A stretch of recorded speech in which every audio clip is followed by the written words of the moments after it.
Skinheads, la ira de la clase obrera, internacionalización y expansión, de las fábricas de Londres a los clubs de Nueva York y de los callejones de Buenos Aires a los suburbios de Malasia. En apenas 3 décadas, la cultura skinhead dejó de ser un fenómeno británico para convertirse en una lengua común de la juventud obrera de todo el planeta. Pero aquel viaje que empezó con música y orgullo de clase también llevó consigo un veneno, el del odio y la ideología que terminó por dividir a toda una generación.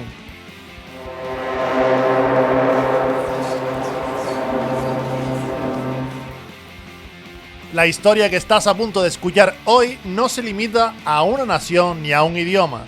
Es la historia de cómo una tribu urbana nacida entre obreros ingleses y jamaicanos se expandió por todo el mundo, reinterpretada, distorsionada y en muchos casos traicionada por el fanatismo. Durante los años 80 y 90, el movimiento skinhead cruzó océanos, fronteras y continentes. En algunos lugares fue un grito de unidad y orgullo obrero, en otros un estandarte de violencia y supremacía racial. Cada país le dio su propio rostro. En Estados Unidos se mezcló con el hardcore y las pandillas callejeras. En Alemania se convirtió en sinónimo de odio. En Francia y España en una batalla por las calles. Y en Argentina en un espejo oscuro de sus propias fracturas sociales. Lo que sigue es la crónica de esa expansión. Un viaje a través de las escenas, las bandas y los conflictos que marcaron la internacionalización del movimiento skinhead, su auge, su degeneración y su eterna lucha por limpiar su nombre. Soy Rorschach narrando desde los bajos fondos. Al final del vídeo, si te ha gustado este viaje a través del asfalto, espero ganarme tu like y tu suscripción, porque en el próximo capítulo te haré una oferta que no podrás rechazar. La subcultura skinhead, que como ya vimos en capítulos anteriores, surgió en la Inglaterra multicultural de los 60, para renacer a finales de los grises años 70. Esta no tardaría en extenderse al resto de países, así que para los años 80 y 90 su huella ya se extendía por el mundo, aunque lamentablemente lo haría arrastrando consigo la problemática que había dejado en tierras británicas. De esta polémica se deriva el hecho de que la historia skinhead durante esta nueva etapa esté caracterizada principalmente por la recuperación de su identidad multicultural y la lucha contra aquellos que ensuciaron su imagen. Y bajo esta premisa se centra principalmente este nuevo episodio. Gracias al idioma y al constante intercambio cultural, uno de los primeros países en los que la cultura de las botas y tirantes aterrizó fue Estados Unidos. Al cruzar el Atlántico, la escena skinhead se encontró con un país marcado por profundos problemas estructurales de racismo histórico, donde las tensiones raciales estaban lejos aún de resolverse, y como ya había ocurrido en las Islas Británicas, el movimiento desembarcó dividido. Por un lado, con cuadrillas antirracistas decididas a preservar el auténtico espíritu de unidad multirracial, y por otro, con grupos de odio que se apropiaron de la estética skinhead para convertirla en un símbolo de intolerancia. Lo cierto es que en Estados Unidos los grupos supremacistas ya existían mucho antes de la llegada de los skinheads. Cuando estos desembarcaron en territorio yankee, el país ya albergaba una red compleja de movimientos racistas, algunos con base urbana ligados a la violencia callejera y al crimen organizado, y otros de carácter más rural, donde se levantaban verdaderos campamentos neonazis en los que se adoctrinaba a jóvenes bajo la bandera del odio racial. En este contexto apareció The Order, una célula neonazi fundada a principios de los 80 por Robert J. Matthews, que llegó a financiarse mediante atracos y robos a mano armada y que terminó siendo desmantelada tras un enfrentamiento con el FBI en 1984. Ello reflejado en una película homónima. Aunque no fueran estrictamente una pandilla skinhead, su existencia reflejaba hasta qué punto la violencia supremacista estaba incrustada en el tejido social norteamericano. Más adelante cobraría protagonismo la White Aryan Resistance, liderada por Tom Metzger, y con figuras como Bill Riccio, que organizaba campamentos juveniles para adoctrinar a menores en el odio racial. La crudeza de estas escenas quedó registrada en el documental Skinheads USA, Soldiers of the Race War, emitido por HBO en 1993, que mostró cómo adolescentes eran moldeados como soldados de una guerra imaginaria. A comienzos de los años 80, en Dallas, Texas, surgiría otro de los movimientos más peligrosos dentro del espectro neonazi estadounidense, los Hammerskins, inspirados en el film The Wall de Pink Floyd, donde curiosamente aparecerían los Trojan Tilbury Skins que vimos en el capítulo anterior y que tanto empeño pusieron en lavar su imagen como neonazis, adoptaron el martillo cruzado como emblema y se expandieron rápidamente por todo el país bajo el lema Unidos por el Orgullo Blanco. Su estructura estaba compuesta por divisiones regionales denominadas naciones y su actividad se centró en la organización de conciertos de White Power Rock, reclutamiento de jóvenes y violencia racial. Con el tiempo, el movimiento trascendió las fronteras de Estados Unidos, extendiéndose a países como Canadá, Reino Unido, Alemania y la lejana Australia. Su historial de agresiones, eliminaciones y vínculos con atentados racistas los situó en el punto de mira del FBI, convirtiéndose en una de las redes neonazis más influyentes y duraderas de las últimas décadas. Hacia finales de los 80, una rama dentro de esta organización resonaría con fuerza, los Outlaw Homerskins,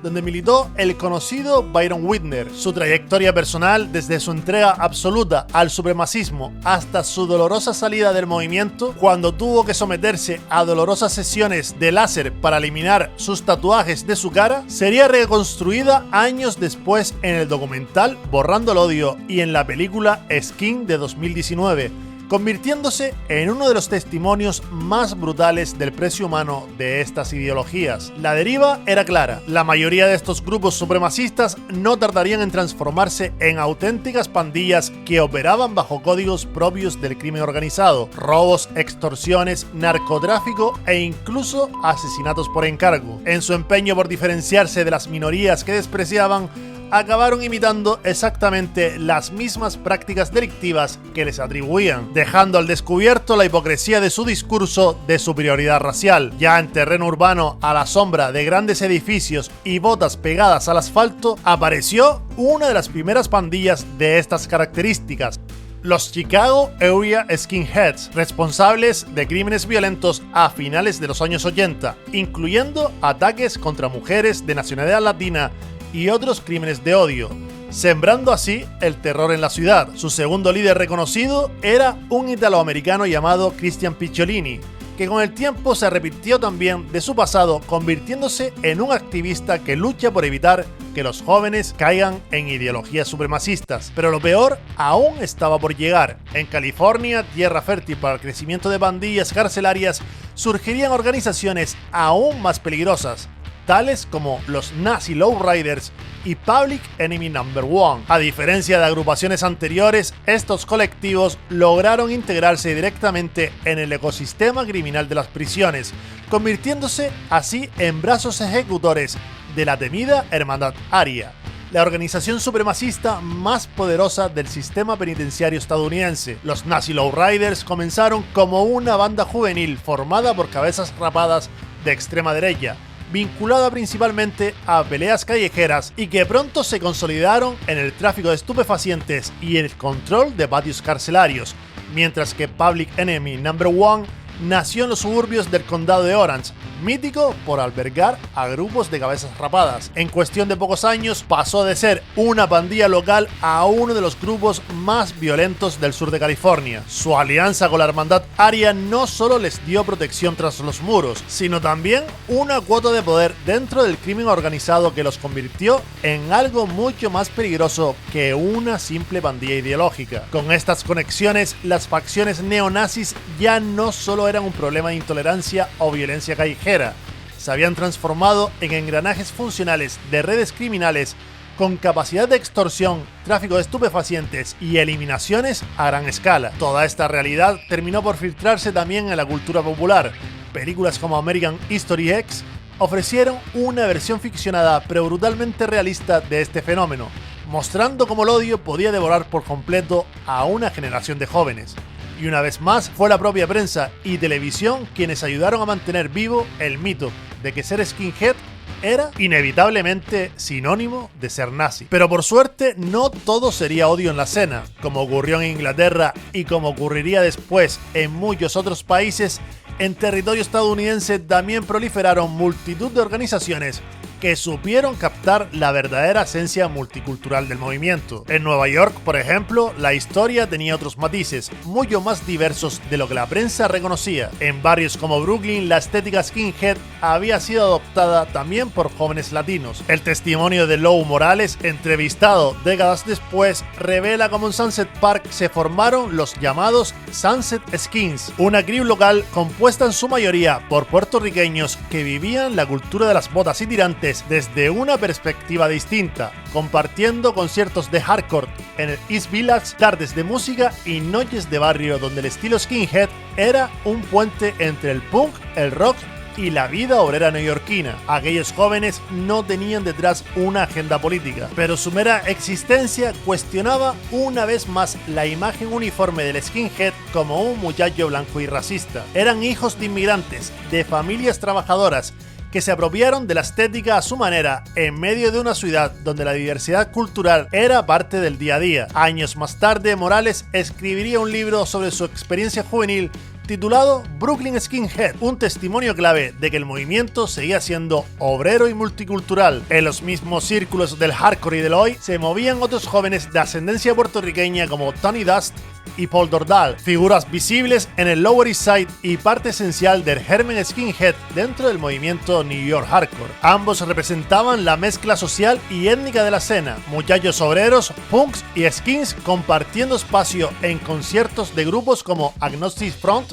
o Murphy's Law, donde las botas, los tirantes y el orgullo de clase eran un lenguaje común más allá del color de piel. Que fueran precisamente puertorriqueños quienes mantuvieran viva la esencia original del movimiento no es un detalle menor. Demuestra que en la Gran Manzana la identidad de skinhead ya estaba atravesada por la mezcla cultural mucho antes de que surgieran las divisiones ideológicas. Por eso no resulta casual que Marcus Pacheco, fundador de Skinheads Against Racial Prejudice, también tuviera raíces puertorriqueñas. Pacheco fue, en cierto modo, la voz que cristalizó una experiencia ya vivida en barrios como Sunset Park y el Lower East Side, la de unos skins que no reconocían el discurso de odio y que buscaban reivindicar la tradición multirracial del movimiento. En 1987, ese impulso se convirtió en bandera cuando Pacheco y un grupo de compañeros vinculados a la escena hoy fundaron el movimiento SARP con la idea de rescatar la cultura skinhead genuina frente a los bonethead neonazis. Bandas locales como The Press respaldaron la iniciativa y en muy poco tiempo el logotipo de SARP viajó de Nueva York a otras ciudades de Estados Unidos y más tarde a Europa. SARP no era una organización rígida, sino una identidad compartida, un estandarte para todos aquellos que querían recuperar el espíritu obrero y multirracial del movimiento original. Ya musicalmente hablando, la escena en Nueva York era tan diversa a mediados de los 80 que surgieron bandas tradicionales de hoy como la multiétnica The Templars, a quienes les distinguía una estética tradicional y un sonido garage que los han hecho ser reconocidos hasta el día de hoy. Pero más allá del hoy, en la ciudad que nunca duerme se dio otro escenario ligado a la subcultura skinhead que terminó contando su propia historia. Mientras las trincheras ideológicas se cavaban en la escena skinhead, otro fenómeno cultural cobraba vida en esos años: el hardcore punk. Bandas como Chromax, Madball y especialmente Agnostic Front fusionaron la agresión del punk hardcore con la actitud callejera a grito del hoy. Muchos conciertos de hardcore en Estados Unidos empezaron a llenarse de cabezas rapadas, punks y jóvenes de barrios humildes unidos por la música rápida y la energía de la tribu. El hardcore norteamericano abrazó ciertos elementos de la estética skinhead y forjó su propia versión de la subcultura, llegando incluso a popularizarse un curioso término, el de los hardcore skinheads. Roger Miret, el vocalista de Agnostic Front e inmigrante cubano, relató cómo en Nueva York convivían skins de todas las razas. Por otro lado, el propio Miret aseguró lo siguiente: en Reino Unido muchos skinheads estaban hechos una mierda, odiosos y maliciosos, que apoyaban una ideología de supremacía blanca. Su reacción fue escribir canciones sobre la unidad y la fuerza en la escena, dejando claro que no todos los skins comulgaban con el odio. Aunque este vínculo con el hardcore fue anecdótico y no todos los skinheads se sumaron a él, ilustró una realidad: hacia finales de los 80, la cultura skinhead en Estados Unidos era un crisol donde podían converger tanto la violencia racista como la militancia antifascista, la hermandad de la calle y la pasión por la música. Pero esta será historia para otro vídeo. Casi al mismo tiempo del nacimiento del hardcore americano, a más de 1500 kilómetros en Minneapolis, nacía otro bastión antirracista, The Baldies. Lo que comenzó como un grupo de amigos blancos, negros, latinos y asiáticos, muchos de ellos punks y obreros de barrio, se convirtió pronto en una verdadera brigada antifascista. Su enemigo declarado era una pandilla neonazi incipiente llamada White Knights, con la que se enfrentaron en las calles y en los conciertos.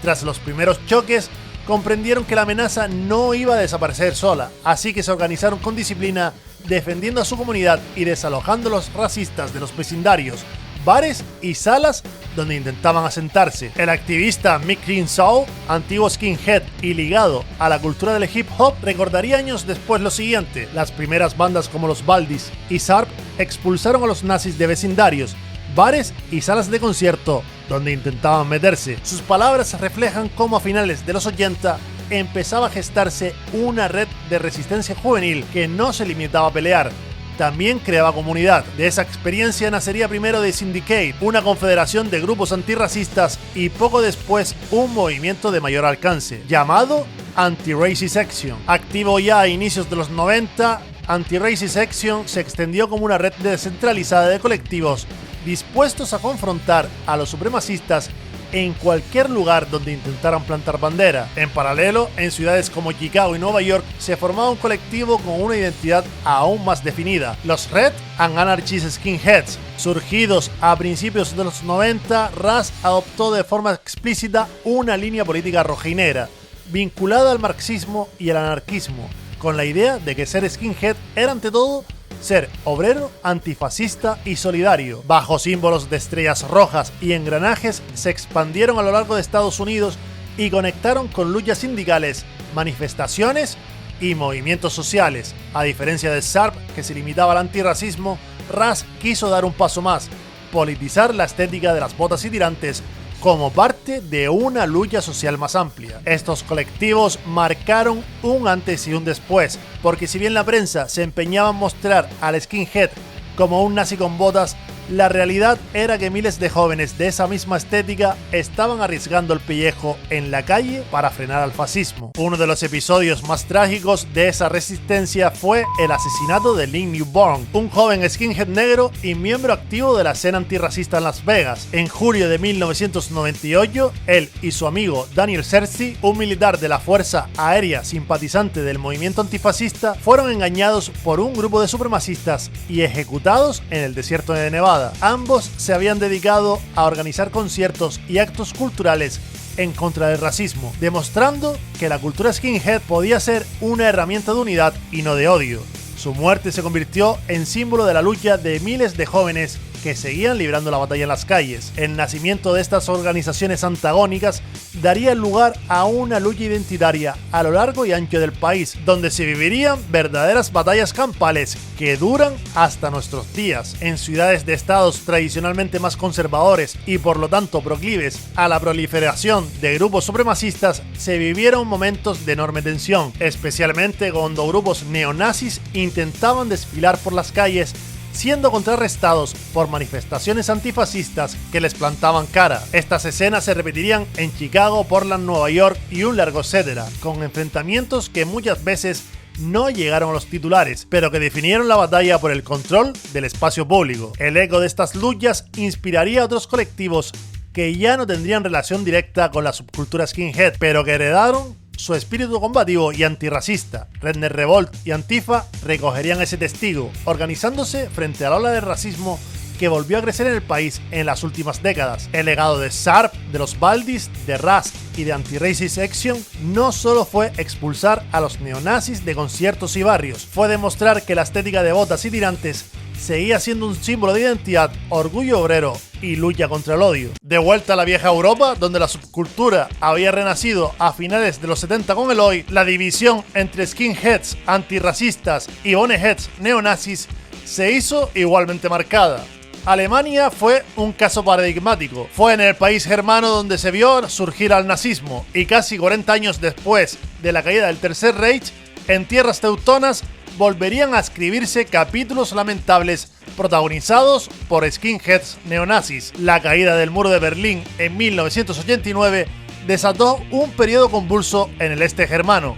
Los primeros años 90 vieron un pico de ataques violentos de bandas de cabezas rapadas de extrema derecha contra inmigrantes. Uno de los episodios más infames ocurrió en Rostock-Lichtenhagen en agosto de 1992, cuando durante 3 días centenares de radicales xenófobos, muchos de estética skinhead, asediaron con piedras y cócteles Molotov un edificio de viviendas para refugiados conocido como la Casa de los Girasoles. Las imágenes de aquellos ataques raciales, los más graves en Alemania desde la caída del nazismo, dieron la vuelta al mundo y mostraron a multitudes jaleando mientras ardía el hogar de familias vietnamitas. Un joven skinhead racista declaró ante los medios la siguiente frase: "La policía conoce a los Rostock Skin y a los hooligans. Cuando se anuncia algo como esto, estamos ahí". Frase que dejaría clara la participación de estos grupos juveniles. Al año siguiente, en mayo de 1993, 4 jóvenes skinheads de extrema derecha incendiaron la casa de una familia turca en Solingen, causando el fallecimiento de 5 personas.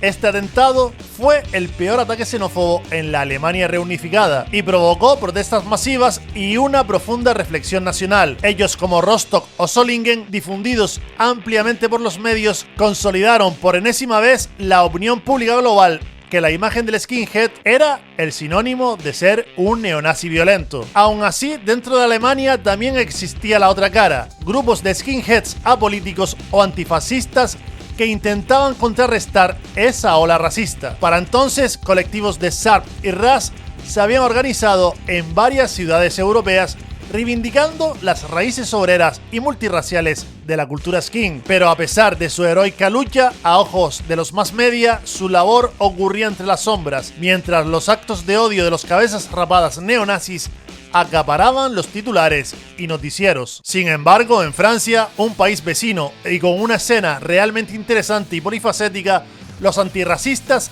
no actuarían desde el anonimato, sino que lucharían con cara y ojos, calle por calle, contra el odio y la intolerancia. En los años 80 y 90, en la capital francesa, convivieron multitud de tribus urbanas, etnias y estilos musicales. En este crisol de culturas convivieron desde pandillas de rockabillys negros, como The Dead Vikings, que vestían al más puro estilo de los años 50, junto a una emergente cultura del hip hop autóctona con matices propias del país francófono. En este contexto multicultural, era de esperar que la tensión llegara a las calles de París, especialmente cuando proliferaron bandas neonazis que atacaban brutalmente a inmigrantes en barrios céntricos. Como respuesta, jóvenes parisinos de distintas etnias y subculturas formaron pandillas autodefensivas conocidas como Cazadores de Skins. Los nombres de estas pandillas callejeras son ya legendarias, y entre ellas destacan la multiétnica Ducky Boys, fundada por el skinhead antifascista de origen portugués llamado João Manuel Cordeiro cuando tan solo tenía 16 años, y principalmente los Red Warriors, formado mayoritariamente por skinheads, donde destacó el activista antifascista Julien Terzic. Ducky Boys y Red Warriors patrullaban armados con bates, puños de acero e incluso gas lacrimógeno, persiguiendo a los boneheads por las calles. Estas cuadrillas antifascistas tenían un aire muy particular, eran multiétnicas, ya que muchos miembros eran hijos de inmigrantes africanos, latinos, antillanos o árabes, y adoptaban elementos estilísticos ajenos a la ortodoxia skinhead. Por ejemplo, incorporaron elementos de la moda del naciente hip hop,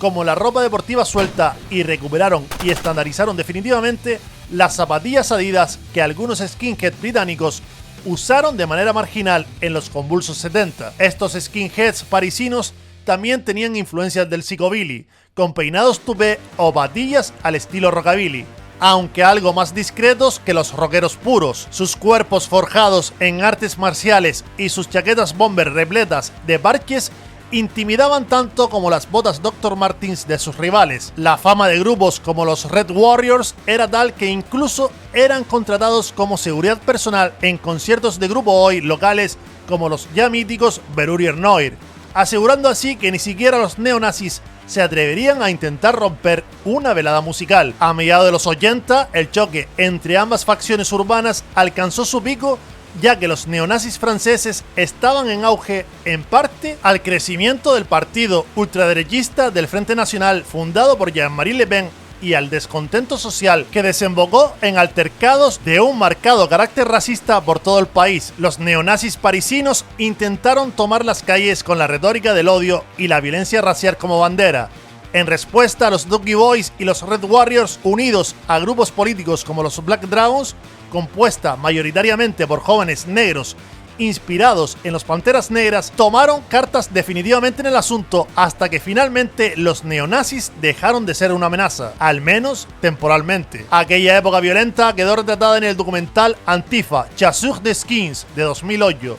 Y pese a su crudeza, dejó un legado. En Francia se afianzó una escena skinhead antirracista que integraba influencias culturales diversas y que demostró que el espíritu de hermandad obrera podía más que el odio racial. Al sur de los Pirineos, en España, la subcultura skinhead prendió a comienzos de los 80, principalmente a través de la música, pero esta no tardaría en adquirir un marcado carácter político. Los primeros skinheads aparecieron en comunidades industrializadas como Madrid, Cataluña y el País Vasco, y desde muy temprano esta tribu urbana tuvo muchísima popularidad en barrios obreros, donde al igual que en muchos otros países tuvieron una particular convivencia con los punks, alianza urbana que encontró un inesperado reflejo en la cultura popular, ya que en el temprano año de 1984 el dibujante Carlos Asagra creó para la revista El Jueves la historieta Pedro Pico y Picovena, protagonizada por un punk y un skin que compartían andanzas, discusiones y camaradería en clave de sátira social. Con humor corrosivo, el cómic retrataba los problemas de la juventud de la época, pero también subrayaba la complicidad que existía entre ambas tribus en muchos barrios y conciertos. En Barcelona, la banda Decibelios, fundada en 1980, fue pionera del oi en castellano y catalán, atrayendo a pandillas de jóvenes vestidos con tirantes y cabezas rapadas. En Euskadi, grupos herederos del rock radical vasco como Cortatu, a mediados de los 80, incorporaron ska y reggae en su sonido punk, conectando así con la tradición rude boy original de los Skins, que bailaban ska al ritmo de canciones como Sarri. Ya en los 90, la capital madrileña vio nacer bandas combativas como Non Servium, formada en 1997 en Móstoles, cuyo nombre en latín, No Serviré, ya era una declaración de guerra al sistema establecido y al fascismo. Non Servium, con su estética más cercana al del hardcore skin y un sonido que mezclaba oi musculoso con punk agresivo, se convirtió en un referente antifascista en la comunidad hispana gracias a canciones como Antinazis o ¿Qué pasó en Lieja?, esta última basada en una conocida pelea ocurrida en los bajos fondos de Madrid, donde miembros de la Non Servium Army, un grupo de fieles seguidores de la banda, se enfrentaron a los miembros de Ultrasur. Aquella no fue una excepción. En los mismos años, los enfrentamientos entre bandas urbanas y grupos ultras comenzaron a extenderse más allá de los conciertos, trasladándose también a los alrededores de los estadios de fútbol. Hacia principios de los 80, hinchadas ultras de ideología neonazi empezaron a aflorar en los clubes.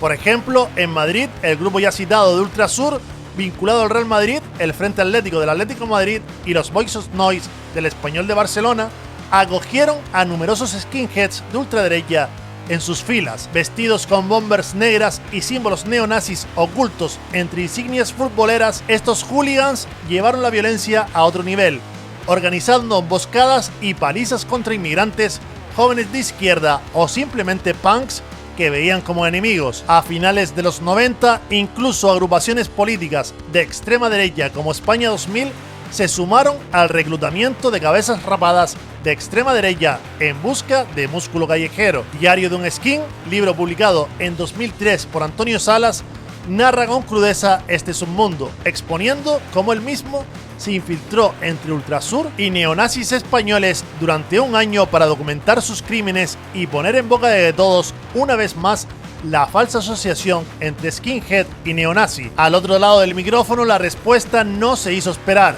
Colectivos SARP y RAS unieron a skins, punks y otras tribus antifascistas para hacer frente a los nazis, llegando a verdaderas casas recíprocas. Por desgracia, aquella década dejó varios episodios trágicos en España, como la eliminación de Guillén Angulo, joven antirracista valenciano, apuñalado en 1993 por fascistas, la muerte de Aitor Zabaleta, seguidor de la Real Sociedad, eliminado en 1998 por un ultra neonazi del Atlético, o más recientemente el de Carlos Palomino en el metro de Madrid a manos también de un neonazi. Cada bando lloraba a sus mártires y se endurecía más aún en sus convicciones. La guerra entre skinheads neonazis y skinheads antifascistas estaba en pleno auge en las calles ibéricas. De vuelta al hemisferio occidental, concretamente en América Latina, destaca Argentina, que a diferencia de lo que ocurrió en Europa o Estados Unidos, la escena skinhead quedó prácticamente a merced del extremismo ideológico de derecha. El discurso nacionalista, los símbolos fascistas y la llamada ambigua tercera posición encontraron entre algunos jóvenes un terreno fértil, marcando desde el inicio una fractura profunda. De un lado, y de manera marginal, quienes entendían la cultura de tirantes y botas como una identidad obrera. Del otro, quienes la convirtieron una vez más en un vehículo de odio racial, hasta el punto que para la mayoría de los argentinos ser skinhead era sinónimo de nazi. Como diría un skinhead en una entrevista al diario de La Razón, los periodistas no pueden entender que seas skinhead y no seas fallo. Esa complejidad se reflejó especialmente en la música. Bandas como Comando Suicida, formada a mediados de los 80, fueron pioneras del sonido oi en el país e influenciadas por grupos británicos clásicos como Cock Sparrer o The Forest Kings. Sin embargo, su discurso de orgullo nacional, sus declaraciones en contra de los judíos y su cercanía a la retórica de la tercera posición los situaron en el centro de la polémica, siendo acusados de antisemitismo y de coquetear con la extrema derecha. Ese doble filo convirtió a la banda y a buena parte de la escena que la rodeaba en el reflejo perfecto de la contradicción que atravesó el movimiento skinhead argentino. Durante los años 90, esa división se hizo visible en las calles, en lugares como Parque Rivadavia o Bursaco. Los enfrentamientos entre punks, skin antirracistas y grupos neonazis se convirtieron en algo habitual. Los medios de la época registraron disturbios, ataques y contramarchas en conciertos donde la violencia estallaba por la disputa del espacio y de la identidad. Uno de los episodios más recordados ocurrió en 1996, durante un festival antifascista en el Parque Rivadavia. Una pelea entre asistentes al evento y un grupo neonazi derivó en la muerte del neonazi Marcelo Scalera, un joven skinhead de 32 años que además dejó más de 20 heridos.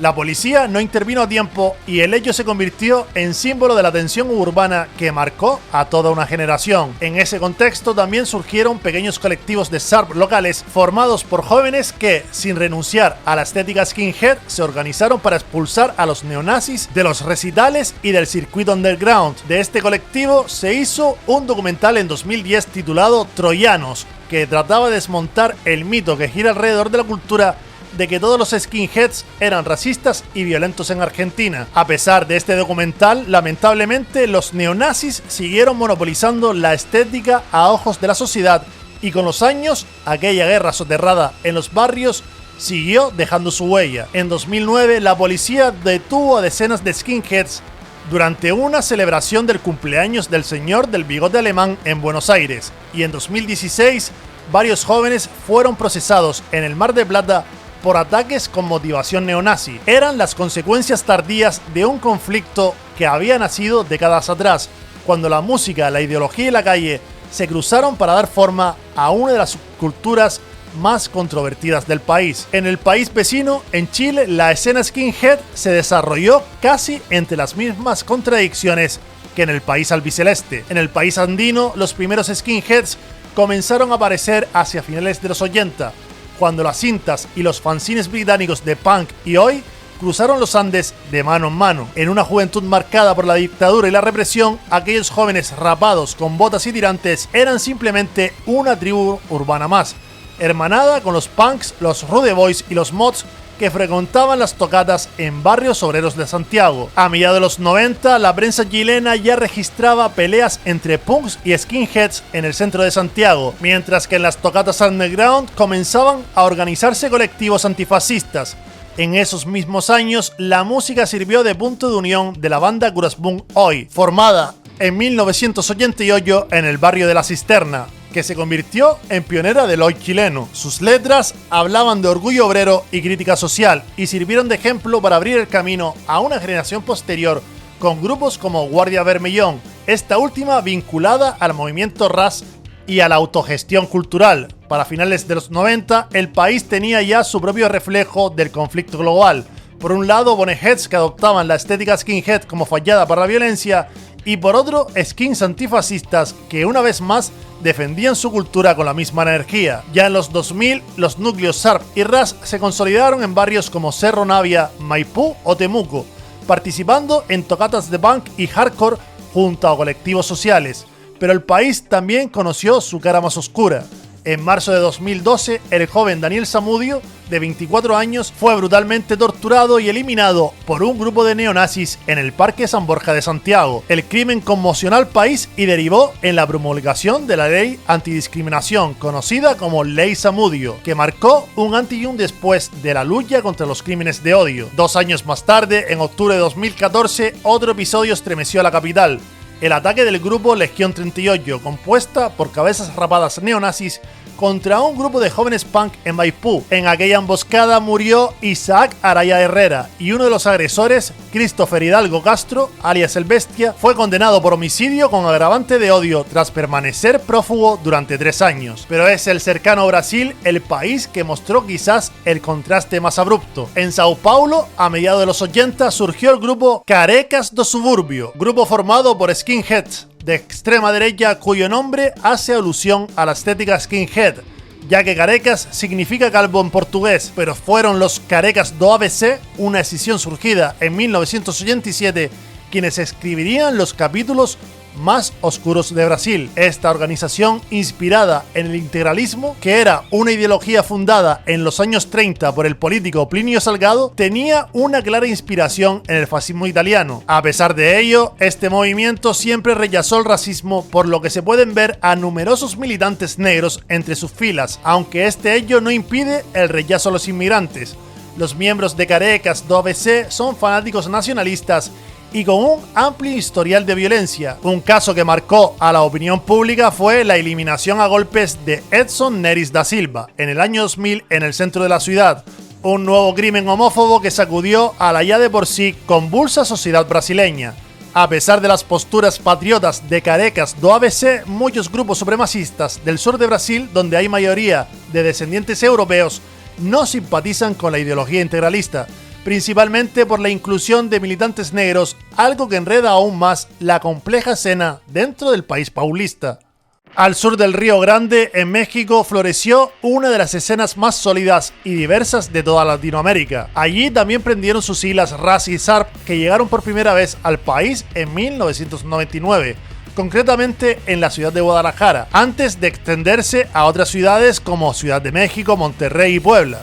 Desde entonces funcionan como un paraguas de identidad para skins que se desmarcan de la ultraderecha y reivindican el origen obrero y multicultural del movimiento. El resultado, una escena donde el barrio, la música y la conciencia pesan tanto como las trincheras ideológicas. Musicalmente, México tomó 2 rutas que acabaron cruzándose en el corazón del Distrito Federal. Por un lado, el skinhead reggae y el rocksteady levantaron su propia casa con bandas como Traveler All Stars, referentes del sonido jamaicano con músicos skinheads que llevan años defendiendo el espíritu original del 69. Por otro lado, el oi y el street punk echaron raíces con grupos como MES, surgido entre Guadalajara y Ciudad de México, testimonio vivo de una escena mixta donde punks y skins comparten escenario, ideales y botellas. Y aunque en el país existen focos de extrema derecha y conciertos vinculados a la white power, estos representan una minoría marginal y aislada. Un ejemplo fue el 29 de octubre de 2022, cuando se celebró en Ciudad de México un concierto clandestino bajo el nombre El Imperio Contraataca,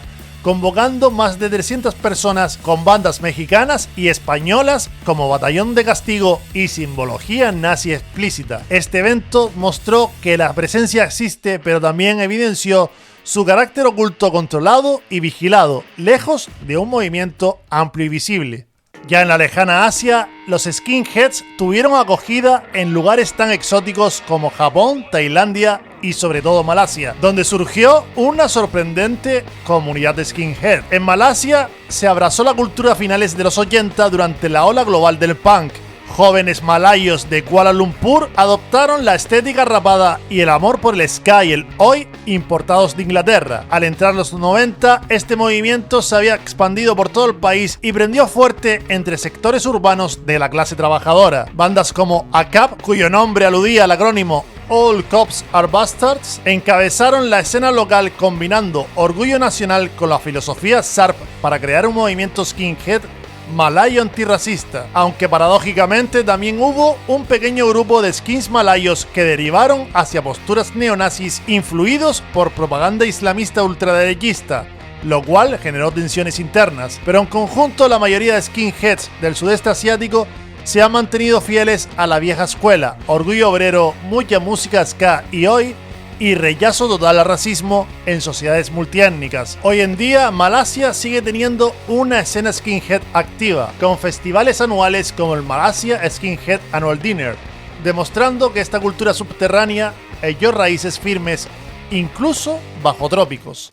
Como hemos podido ver, a finales de los 90, la imagen del skinhead, para bien o para mal, había dado la vuelta al globo. En casi todos los barrios obreros de casi todos los países de los 5 continentes se podían encontrar jóvenes con botas y tirantes reivindicando esta subcultura. La globalización, primero a través del intercambio de música en casetes y vinilos y luego mediante internet, aceleró la difusión tanto de la estética como de la música hoy alrededor del mundo. Donde hubiese rabia juvenil y orgullo proletario, un puñado de skins podía aparecer. Sin embargo, también se globalizó la violencia entre facciones ideológicas.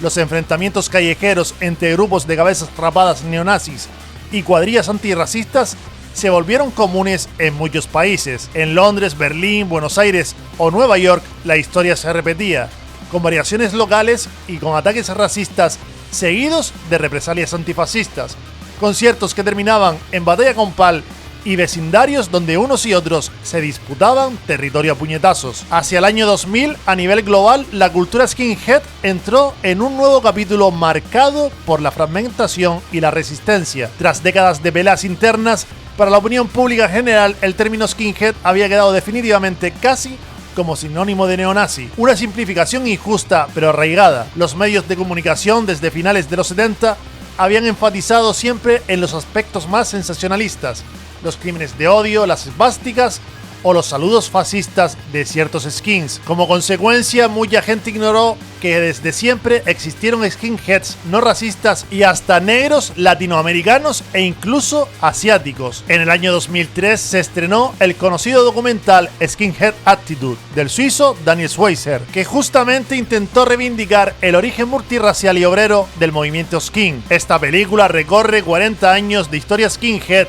mostrando testimonios de skins de todo tipo. Fue un esfuerzo por equilibrar la narrativa, aunque el público masivo ya tenía grabada a fuego la imagen del cabeza rapada violento y racista. Con todo, la subcultura siguió viva en su hábitat natural, la música y las calles. Bandas veteranas de ska, reggae, punk y oi continuaron tocando para las nuevas generaciones de skinheads. En las escenas locales de multitud de países, los conciertos de ska, de punk y oi siguieron siendo puntos de encuentro donde convergían jóvenes con sus botas, sus Fred Perrys y sus abrigos Crombie. A principios del siglo XXI, aún aparecían grupos capaces de crear auténticos himnos skinheads. Por ejemplo, la banda Evil Conduct de Países Bajos lanzó la canción Skinhead Till I Die, Skinhead hasta la muerte, que se volvió rápidamente un himno alrededor del mundo. Igualmente, desde Luxemburgo, los irreverentes de Skinflix se hicieron escuchar con temas como I Hate Hippies, Adiós los hippies, que era un tema de provocación descarada que reivindicaba una vieja enemistad. Estos lanzamientos demostraron que pese a todo, la esencia musical hoy, con sus coros tabernarios y su desafío callejero, no había muerto, sino que seguía habiendo público para ese sonido. Sin embargo, en paralelo, la escena skinhead del nuevo milenio quedó más atomizada.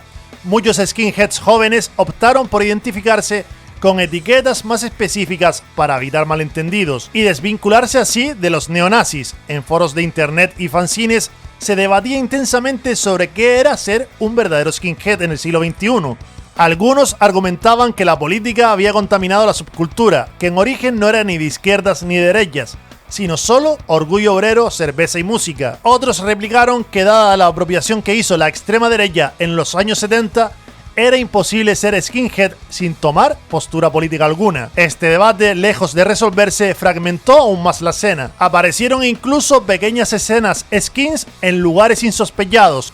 Hubo crews neonazis en Rusia y Europa del Este que chocaron con crews antifa locales. En Estados Unidos, ciertos skins se unieron a movimientos hardline, rectitud punk o straight edge, libres de drogas, dándole otra capa de complejidad a la identidad de skinhead. Al mismo tiempo, colectivos antirracistas de skinheads participaron activamente en manifestaciones contra la globalización neoliberal, en protestas antifascistas e incluso en marchas del orgullo gay, luchando contra la homofobia, fieles al lema "es más homofobia, es más racism", que popularizó la ARA y la RAS en los años 90. Esta pluralidad hizo que hoy, a más de 50 años del surgimiento de la cultura, resulte definir exactamente qué es un skinhead. ¿Es la ropa? ¿Es la música?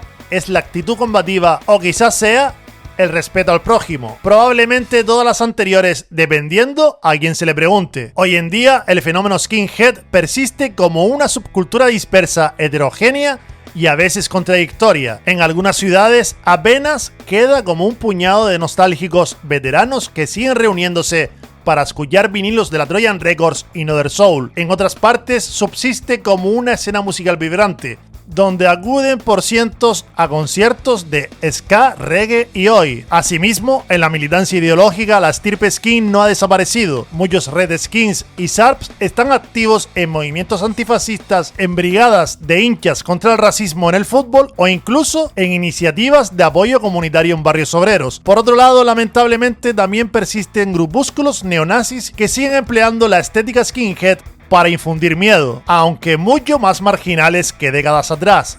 Esta es la paradoja final. El skinhead mediático, el que aparece en películas, noticieros o en el imaginario popular, sigue estando asociado al odio racial, mientras que el skinhead tradicional y no racista es ignorado por la mayor parte de la sociedad, además de estigmatizado. La esencia original, aquel cruce cultural entre blancos y caribeños en la Inglaterra de fines de los 60, nunca desapareció del todo, aunque muchos no puedan verla detrás de los prejuicios. Con este recorrido histórico llegamos al cierre, y es inevitable reflexionar sobre lo que hemos aprendido. La historia de los skinheads es compleja, llena de matices y a veces dolorosa.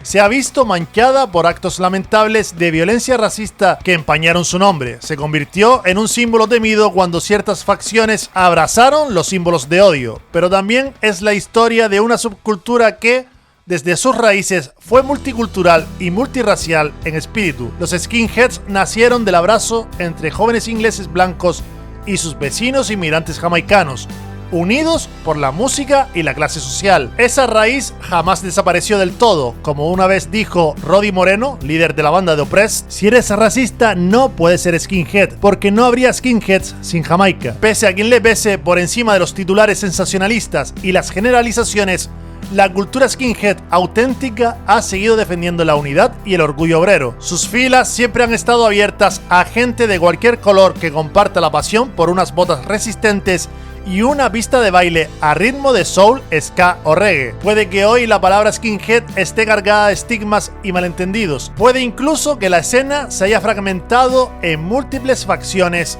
y estilos, pero la chispa que la encendió en los barrios obreros de Inglaterra y en las pistas de baile jamaicanas nunca se apagó. Mientras en algún lugar del mundo retumbe un bajo de reggae, un acorde de ska o un rugido de oi, habrá alguien rapado al cero golpeando el suelo con sus botas, celebrando con orgullo un linaje callejero que se niega a morir.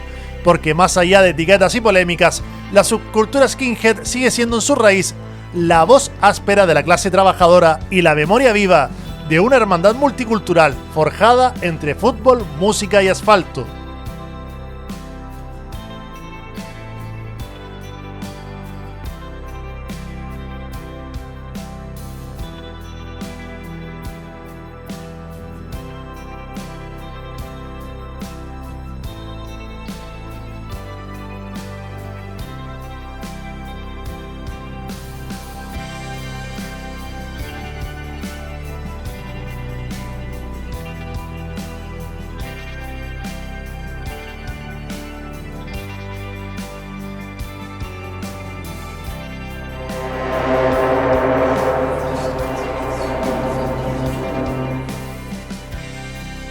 Y recuerda que darle a like y suscribirte me ayudará a seguir creando contenido similar a este, o de lo contrario, te haré una oferta que no podrás rechazar.